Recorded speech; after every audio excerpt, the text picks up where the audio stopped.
ಇದೇ ಡಿಸೆಂಬರ್ 12ರಂದು ಬೆಂಗಳೂರಿನಲ್ಲಿ ಭಾರತ ಕಮ್ಯುನಿಸ್ಟ್ ಪಕ್ಷ ರಾಜ್ಯ ಸಮಿತಿಯು ಪರ್ಯಾಯ ರಾಜಕಾರಣಕ್ಕಾಗಿ ಜನಧನಿ ರ್ಯಾಲಿ ಎನ್ನುವ ಬೃಹತ್ ಪ್ರತಿಭಟನಾ ಬಹಿರಂಗ ಸಭೆಯನ್ನು ಹಮ್ಮಿಕೊಂಡಿದೆ ಎಂದು ಜಿಲ್ಲಾ ಕಾರ್ಯದರ್ಶಿ ಕೆಜಿ ವೀರೇಶ್ ಹೇಳಿದರು. ನಗರದ ಪತ್ರಿಕಾ ಭವನದಲ್ಲಿ ಕರೆದ ಪತ್ರಿಕಾಗೋಷ್ಠಿಯಲ್ಲಿ ಮಾತನಾಡಿದ ಅವರು, ಇದರಲ್ಲಿ ರಾಜ್ಯದ ಎಲ್ಲಾ ಜಿಲ್ಲೆಗಳಿಂದ 30,000ಕ್ಕೂ ಅಧಿಕ ಮಧ್ಯಮ ಹಾಗೂ ಬಡ ರೈತರು, ಬಗರ್ ಹುಕುಂ ಸಾಗುವಳಿದಾರರು, ಭೂ ಸ್ವಾಧೀನ ವಿರೋಧಿ ಹೋರಾಟ ನಿರತ ಸಂತ್ರಸ್ತ ರೈತರು, ಸಂಘಟಿತ ಅಸಂಘಟಿತ ವಲಯದ ಕಾರ್ಮಿಕರು, ವಿವಿಧ ಸರ್ಕಾರಿ ವಲಯದ ಯೋಜನಾ ಕಾರ್ಮಿಕರು, ಖಾಸಗಿ ಸರ್ಕಾರಿ ವಲಯಗಳ ಗುತ್ತಿಗೆ ನೌಕರರು, ಗ್ರಾಮೀಣ ವಲಯದ ಉದ್ಯೋಗ ಖಾತ್ರಿ ಹಾಗೂ ಕೃಷಿ ಕೂಲಿಕಾರರು, ಮಹಿಳೆಯರು, ವಿದ್ಯಾರ್ಥಿ ಮತ್ತು ಯುವ ಜನರು ಭಾಗವಹಿಸಲಿದ್ದಾರೆ ಎಂದು ತಿಳಿಸಿದರು. ರಾಜ್ಯಾದ್ಯಂತ ಇರುವ ಸಿಪಿಐಎಂ ಶಾಖೆಗಳ ನೇತೃತ್ವದಲ್ಲಿ ಈಗಾಗಲೇ ನವೆಂಬರ್ 1ರಿಂದ ಡಿಸೆಂಬರ್ 15ರವರೆಗೆ ರಾಜ್ಯದ ಉದ್ದಗಲಕ್ಕೂ ನಿತ್ಯ ಸಾವಿರಾರು ಕಾರ್ಯಕರ್ತರು ಕರಪತ್ರ, ಕಿರು ಪುಸ್ತಕಗಳ ವಿತರಣೆ ಮೂಲಕ ಲಕ್ಷಾಂತರ ಮನೆಗಳಿಗೆ ಭೇಟಿ ನೀಡುತ್ತಿದ್ದಾರೆ. ಈ ಸಂದರ್ಭದಲ್ಲಿ ಕೇಂದ್ರದ ಬಿಜೆಪಿ ಸರ್ಕಾರ ಹಾಗೂ ರಾಜ್ಯ ಕಾಂಗ್ರೆಸ್ ಸರ್ಕಾರದ ಜನವಿರೋಧಿ ನೀತಿಗಳು ಹೇಗೆ ಜನಸಾಮಾನ್ಯರ ಬದುಕಿನ ಮೇಲೆ ಕೆಟ್ಟ ಪರಿಣಾಮ ಬೀರಿವೆ ಹಾಗೂ ಇದಕ್ಕೆ ಪರ್ಯಾಯವಾಗಿ ಸಿಪಿಐಎಂ ನೇತೃತ್ವದ ಕೇರಳ ಹಾಗೂ ಹಿಂದಿನ ಪಶ್ಚಿಮ ಬಂಗಾಳ, ತ್ರಿಪುರಾ ಸರ್ಕಾರಗಳು ಜಾರಿ ಮಾಡಿದ ಹಾಗೂ ಮಾಡುತ್ತಿರುವ ಜನಪರ ನೀತಿಗಳು ಹೇಗೆ ಜನರ ಬದುಕನ್ನು ಉತ್ತಮಪಡಿಸಲು ಸಹಾಯವಾಗಿವೆ ಮತ್ತು ರಾಜ್ಯದಲ್ಲೂ ಸಿಪಿಐಎಂ ಹಾಗೂ ಇತರೆ ಎಡ ಶಕ್ತಿಗಳ ನಡೆಸುತ್ತಿರುವ ಪರ್ಯಾಯ ರಾಜಕಾರಣ ಅದನ್ನು ಜನರು ಬೆಂಬಲಿಸಬೇಕಾದ ಅನಿವಾರ್ಯತೆಯನ್ನು ಮನವರಿಕೆ ಮಾಡಲಾಗುತ್ತಿದೆ. ಮಾತ್ರವಲ್ಲ, ರಾಜ್ಯದ ಜನರು ಎದುರಿಸುತ್ತಿರುವ ಸುಮಾರು 20ಕ್ಕೂ ಅಧಿಕ ಬೇಡಿಕೆಗಳನ್ನು ಈಡೇರಿಸಲು ಕೇಂದ್ರ ಸರ್ಕಾರ ಹಾಗೂ ರಾಜ್ಯ ಸರ್ಕಾರಗಳು ಕ್ರಮ ವಹಿಸಬೇಕು ಎಂದು ಸಾರ್ವಜನಿಕರಿಂದ ಸಹಿ ಸಂಗ್ರಹಗಳನ್ನು ನಡೆಸಲಾಗುತ್ತಿದ್ದು, ಜನರಿಂದ ಅತ್ಯುತ್ತಮ ಪ್ರತಿಕ್ರಿಯೆ ದೊರೆಯುತ್ತಿದೆ. 45 ದಿನಗಳಲ್ಲಿ ಮನೆ ಮನೆ ಪ್ರಚಾರದ ಸಮಾರೋಪವಾಗಿ ಡಿಸೆಂಬರ್ 21ರಂದು ಬೆಂಗಳೂರಿನಲ್ಲಿ ನಡೆಯುವ ಪ್ರತಿಭಟನಾ ಬಹಿರಂಗ ಸಭೆಯಲ್ಲಿ ಸಿಪಿಐಎಂ ಪೊಲಿಟ್ ಬ್ಯೂರೋ ಸದಸ್ಯರಾದ ಯು ವಾಸುಕಿ ಹಾಗೂ ರಾಜ್ಯದ ಸಿಪಿಐಎಂ ನಾಯಕರು ಭಾಷಣ ಮಾಡಲಿದ್ದಾರೆ ಎಂದರು. ಎಲ್ಲರಿಗೂ ಕೂಡ ಮಾಹಿತಿ ಗೊತ್ತಿರುವ ಹಾಗೆ ಇವತ್ತು ಇಡೀ ದೇಶದಲ್ಲಿ ಮತ್ತು ರಾಜ್ಯದಲ್ಲಿ ಕೇಂದ್ರದ ಬಿಜೆಪಿ ಸರ್ಕಾರ ಮತ್ತು ರಾಜ್ಯದ ಕಾಂಗ್ರೆಸ್ ಸರ್ಕಾರಗಳು ಈ ದೇಶದ ದುಡಿಯುವ ಜನರ ಒಂದು ಹಕ್ಕುಗಳನ್ನು ಕಸಿಕೊಳ್ಳುವಂಥ ರೀತಿಯಲ್ಲಿ ಕಾರ್ಮಿಕ ವಿರೋಧಿ ನೀತಿಗಳನ್ನು ಅನುಸರಿಸತಕ್ಕಂಥ ಕಾರ್ಮಿಕ ಸಮಿತಿಗಳನ್ನು ಇವತ್ತೇನಂತಂದರೆ ಕೇಂದ್ರದ ಬಿಜೆಪಿ ಸರ್ಕಾರ ಜಾರಿಗೊಳಿಸುವ ಮೂಲಕ ಈ ದೇಶದ ಕಾರ್ಮಿಕರನ್ನು ಬಹುರಾಷ್ಟ್ರೀಯ ಕಂಪನಿಗಳ ಒಂದು ಗುಲಾಮರನ್ನಾಗಿ ಮಾಡಲಿಕ್ಕೆ ಇವತ್ತು ಸರ್ಕಾರ ಮುಂದಾಗಿದೆ.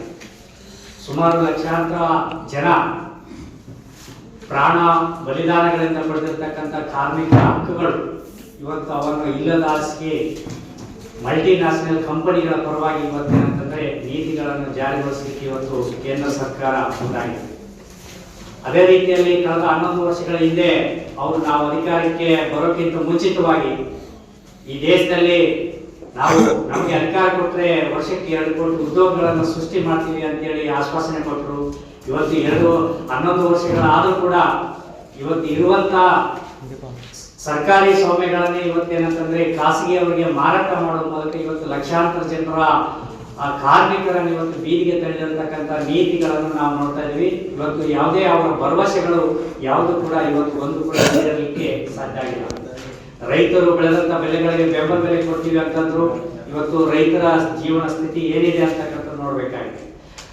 ಅಧಿಕಾರಕ್ಕೆ ಬಂದ್ಮೇಲೆ ಇವತ್ತು ರೈತ ವಿರೋಧಿ ನೀತಿ ಆಗಿರ್ತಕ್ಕಂಥ ಭೂ ಮಸೂದೆಗಳನ್ನು ಕೂಡ ಇವತ್ತು ಜಾರಿಗೊಳಿಸಿದ್ರು. ಆ ಭೂ ಮಸೂದೆಗಳನ್ನು ಕೂಡ ಹಿಂದೆ 2 ವರ್ಷಗಳ ಹಿಂದೆ ರಾಜ್ಯದ ಕಾಂಗ್ರೆಸ್ ಸರ್ಕಾರ ಕೂಡ ನಾವು ಅಧಿಕಾರಕ್ಕೆ ಬಂದ್ರೆ ರಾಜ್ಯದಲ್ಲಿ ಅದನ್ನ ಜಾರಿ ಮಾಡಲ್ಲ ಅಂತೇಳಿ ರಾಜ್ಯದ ಜನರಿಗೆ ರೈತರಿಗೆ ಇವತ್ತು ಭರವಸೆಯನ್ನು ಕೊಟ್ಟು ಅಧಿಕಾರಕ್ಕೆ ಬಂದಿರತಕ್ಕಂಥ ಕಾಂಗ್ರೆಸ್ ಸರ್ಕಾರ ಕೂಡ ಇವತ್ತು 2.5 ವರ್ಷಗಳಾದರೂ ಇವತ್ತು ಆ ನೀತಿಗಳನ್ನ ರಾಜ್ಯದಲ್ಲಿ ಕೂಡ ಇವತ್ತು ಕೈ ಬಿಡಲಿಕ್ಕೆ ಸಾಧ್ಯ ಆಗಿಲ್ಲ.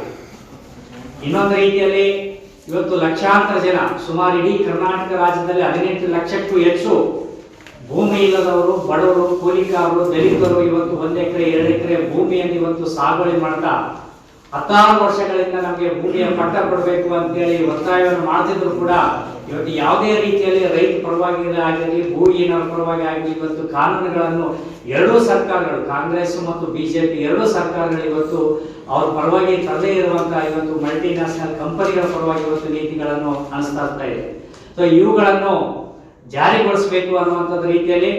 ಇನ್ನೊಂದು ಕಡೆ ಇವತ್ತು ಇಡೀ ದೇಶದಲ್ಲಿ ಮತ್ತು ರಾಜ್ಯದಲ್ಲಿ ವಿಪರೀತ ಬೆಲೆ ಏರಿಕೆಗಳು, ಇವತ್ತು ಪ್ರತಿಯೊಂದು ವಸ್ತುಗಳು, ಅಗತ್ಯ ವಸ್ತುಗಳ ಬೆಲೆ ಏರಿಕೆ ಕೂಡ ಇವತ್ತು ವಿಪರೀತವಾಗಿ ಕೂಲಿಕಾರರು, ಬಡವರು, ಇವತ್ತು ಮಧ್ಯಮ ವರ್ಗದ ಜನರು ಕೂಡ ಇವತ್ತು ಜೀವನ ನಡೆಸಲಾದಂತ ಒಂದು ಪರಿಸ್ಥಿತಿಗಳಿಗೆ ಇವತ್ತು ಕೇಂದ್ರದ ಮತ್ತು ರಾಜ್ಯ ಸರ್ಕಾರಗಳ ನೀತಿಗಳು ಇವತ್ತು ಕಾರಣವಾಗಿದೆ.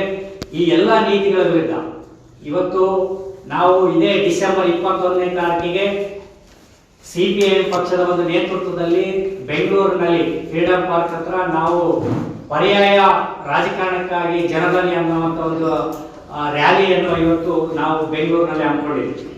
ಈ ವಿಚಾರಗಳಿಗೆ ಸಂಬಂಧಪಟ್ಟಂಗೆ ನವೆಂಬರ್ 1ನೇ ತಾರೀಕಿನಿಂದ ಇಡೀ ರಾಜ್ಯಾದ್ಯಂತ ನಾವು ಪ್ರತಿ ಮನೆ ಮನೆಗೆ ಹೋಗಿ ಕೇಂದ್ರ ಮತ್ತು ರಾಜ್ಯ ಸರ್ಕಾರಗಳ ನೀತಿಗಳು ಏನಿದೆ ಅವು ಯಾರ ಪರವಾಗಿ ಇವತ್ತು ಅವ್ರು ಜಾರಿಗೊಳಿಸ್ತಿದ್ದಾರೆ ಅಂತಕ್ಕಂಥ ಒಂದು ಜಾಗೃತಿ ಮೂಡಿಸುವಂತ ಒಂದು ಕೆಲಸವನ್ನು ನಾವು ಇಡೀ ರಾಜ್ಯಾದ್ಯಂತ ಮನೆ ಮನೆ ಪ್ರಚಾರ ಮಾಡುವ ಮೂಲಕ ರಾಯಚೂರು ಜಿಲ್ಲೆಯಲ್ಲಿ ಸುಮಾರು 35,000ಕ್ಕೂ ಹೆಚ್ಚು ಮನೆಗಳಿಗೆ ಇವತ್ತು ನಾವು ಮನೆ ಮನೆಗೆ ಹೋಗಿ ಭೇಟಿ ಕೊಟ್ಟು ಕರಪತ್ರವನ್ನು ಕೊಡುವ ಮೂಲಕ ಪ್ರತಿಯೊಂದು ಮನೆಗೆ ಒಬ್ಬ ಕುಟುಂಬದಲ್ಲಿ ಒಬ್ಬರಿಗೆ ಈ ಒಂದು ನೀತಿಗಳ ವಿರುದ್ಧ ಸಹಿ ಸಂಗ್ರಹ ಕೂಡ ನಾವು ಮಾಡಿಸಿಕೊಂಡು ಇವತ್ತು ನಾಳೆ 21ನೇ ತಾರೀಕಿಗೆ ಈ ಜನ ವಿರೋಧಿ ನೀತಿಗಳನ್ನು ಕೈಬಿಡಬೇಕು ಅನ್ನುವಂಥ ರೀತಿಯಲ್ಲಿ ನಾವು ಒಂದು ಚಳವಳಿಯನ್ನು ಇಡೀ ರಾಜ್ಯಾದ್ಯಂತ ಹಮ್ಮಿಕೊಂಡಿದ್ವಿ.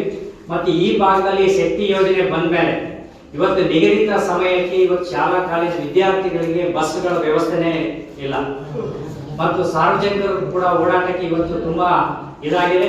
ಇರ್ತಕ್ಕಂಥ ಏನು ಸಾರಿಗೆ ಇದೆ ಅದನ್ನ ಜಾಸ್ತಿ ಮಾಡಬೇಕು, ಸೌಕರ್ಯಗಳಂತಕ್ಕಂಥದ್ದು. ಮತ್ತು ಎಲ್ಲ ಇವ್ರಿಗೇನಿದೆ ವೃದ್ಧಾಪ್ಯ ವೇತನ ಆಗಿರ್ಬೋದು, ಅಂಗವಿಕಲರ ವೇತನ, ವಿಧವಾ ವೇತನ, ಇವು ಏನಿದೆ ಇವತ್ತು ಸಾಮಾಜಿಕ ಈ ಕಳಕಳಿ ಯೋಜನೆಗಳು, ಅವುಗಳಿಗೆ ಇವತ್ತೇನಂದ್ರೆ ಇವತ್ತಿನ ಬೆಲೆ ಏರಿಕೆ ಅನುಗುಣವಾಗಿ ಕನಿಷ್ಠ 5,000 ರೂಪಾಯಿಗೆ ಹೆಚ್ಚಳ ಮಾಡಬೇಕು. ಮತ್ತು ಗ್ರಾಮೀಣ ಉದ್ಯೋಗ ಖಾತ್ರಿ ಕೂಲಿಯ ದಿನಗಳನ್ನು 200 ದಿನಗಳಿಗೆ ಹೆಚ್ಚಳ ಮಾಡಿ ಕನಿಷ್ಠ ಕೂಲಿ ಇವತ್ತು 600 ರೂಪಾಯಿಗೆ ನಿಗದಿ ಮಾಡಬೇಕು ಅಂತಕ್ಕಂಥ ಒಂದು ಹಲವಾರು ರೀತಿಯ ಬೇಡಿಕೆಗಳನ್ನು ಇಟ್ಕೊಂಡು ನಾವು ಈ ಒಂದು ರಾಜಕೀಯ ಒಂದು ರ್ಯಾಲಿಯನ್ನು ನಾವು ಬೆಂಗಳೂರಿನಲ್ಲಿ ಹಮ್ಮಿಕೊಂಡಿದ್ದೇವೆ. ಈ ಸಂದರ್ಭದಲ್ಲಿ ಡಿಎಸ್ ಶರಣಬಸವ ಸೇರಿದಂತೆ ಇತರರಿದ್ದರು.